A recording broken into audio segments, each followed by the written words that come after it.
ظہیر اکبر صاحب۔ سب سے پہلے میں تمام دوستوں کا شکر گزار ہوں کہ وہ یہاں تشریف لائے، خصوصاً شاہ صاحب، شادر جمت صاحب، لطیف ساجد صاحب اور حافظ شفیق شاہد صاحب، جنہوں نے ہمارا حوصلہ بڑھایا۔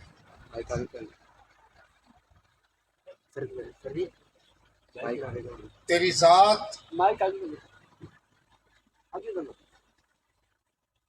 تیری ذات مظہر بے نشاں، جو خبیر ہے جو علیم ہے۔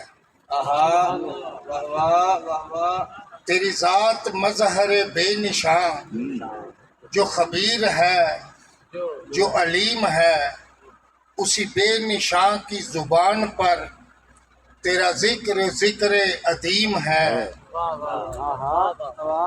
فقط ایک تیرا ہی نام ہے کہ جو لامکان کا ورد ہے۔ تو ازل کے حسن کا دل نشیں، تیری ذات ایسی عظیم ہے۔ کوئی ہے قلم تیری ذات بالا صفات کو جو کرے رقم، کوئی ہے قلم تیری ذات بالا صفات کو جو کرے رقم، کرے کون مدح ثنا تیری، تو احد صمد کا ندیم ہے۔ جسے تو نے علم کا در کہا، اسے آج تک نہ سمجھ سکے، تیری خاموشی میں جو راز ہے، وہی راز رشک کلیم ہے۔ اور شعر سنیے گا۔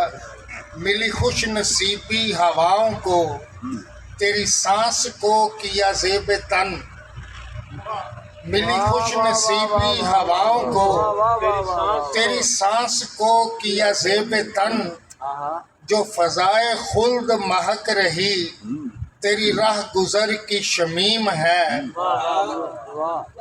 تو خدائے کن فیکون کی سبھی رحمتوں کا امین ہے۔ تو خدائے کن فیکون کی سبھی رحمتوں کا امین ہے۔ تیرا کرم تو کریم ہے، تیری ذات عکس رحیم ہے۔ تو وہ خلق حسن کمال ہے، کہاں تیری کوئی مثال ہے۔ تو وہ خلق حسن کمال ہے، کہاں تیری کوئی مثال ہے۔ تیری عمر ظاہری مختصر ہے، مگر تو ذات قدیم ہے۔ تیرا ذکر شامل ہر دعا، تیرا نام نامی ہی مدعا، تیرا ذکر شامل ہر دعا، تیرا نام نامی ہی مدعا۔ میرا سر کٹے تیرے نام پر، یہی میرا عزم صمیم ہے۔ نہیں کچھ سجھائی بھی دے رہا یہ ظہیر، اب کہے اور کیا، تیری ذات بارے کہے خدا، کہ تو جس کے دل میں مقیم ہے۔ تیری ذات مظہر بے نشاں، جو خبیر ہے جو علیم ہے، اسی بے نشاں کی زبان پر تیرا ذکر ذکر عظیم ہے۔ کیا بات ہے ڈاکٹر صاحب۔ ہر شے بنائی ہوئی رب رحمان دی، ہر شے بنائی ہوئی رب رحمان دی، آقا دے وے ہاتھ وس قسم قرآن دی۔ ہر شے بنائی ہوئی رب رحمان دی، آقا دے وے ہاتھ وس قسم قرآن دی، تے ربا مینوں تختی تے کانا تو پھڑا دے، ربا مینوں تختی تے کانا تو پھڑا دے، کرنا میں چاہنا گل او دی اچھی شان دی۔ تے ساریاں کتاباں مینوں دسیا کہ ہستی کوئی او دے ورگی نہ کوئی او دے ہان دی۔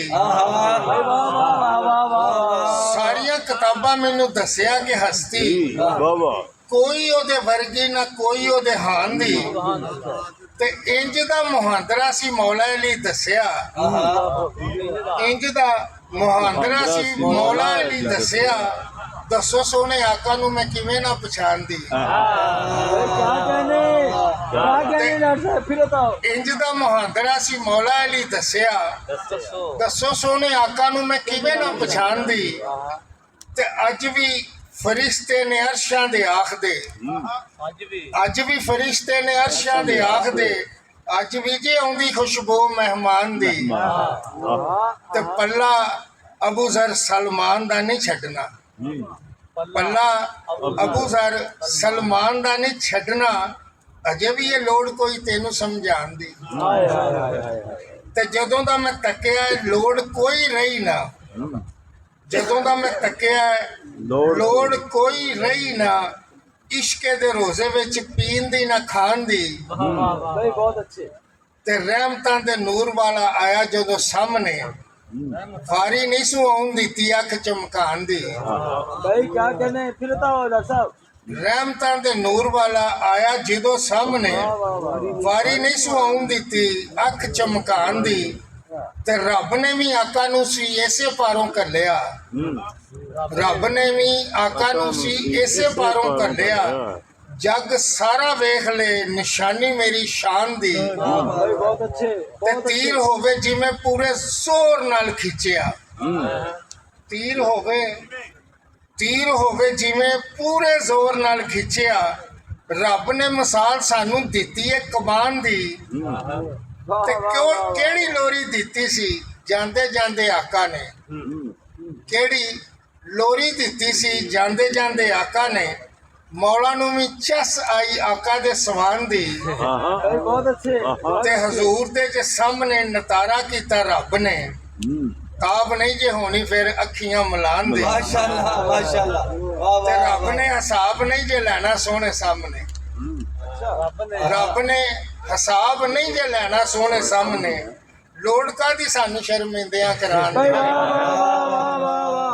ਤੇ दोनों शेर दोबारा सर जी दोनों शेर दोबारा ਹਜ਼ੂਰ ਦੇ ਜੇ ਸਾਹਮਣੇ ਨਤਾਰਾ ਕੀਤਾ ਰੱਬ ਨੇ ਤਾਬ ਨਹੀਂ ਜੇ ਹੋਣੀ ਫਿਰ ਅੱਖੀਆਂ ਮਿਲਾਨ ਦੀ ਤੇ ਰੱਬ ਨੇ ਹਿਸਾਬ ਨਹੀਂ ਜੇ ਲੈਣਾ ਸੋਹਣੇ ਸਾਹਮਣੇ ਲੋੜ ਕਾਦੀ ਸਾਨੂੰ ਸ਼ਰਮਿੰਦਿਆਂ ਕਰਾਉਣ ਦੀ क्या कहने ਤੇ ਤਰਲਾ ਤੇ ਪਾਉਂਦੇ ਸਾਰਾ ਅਥਰੂ ਨੇ ਮਿਰਜ਼ਾ ਤਰਲਾ ਤੇ ਪਾਉਂਦੇ ਸਾਰਾ ਅਥਰੂ ਨੇ ਮਿਰਜ਼ਾ ਉੱਥੇ ਕਿਹਨੂੰ ਜਾ ਚਾਉਣੀ ਦਿਲ ਦੀ ਸੁਣਾਉਣ ਦੀ माशाल्लाह ये थे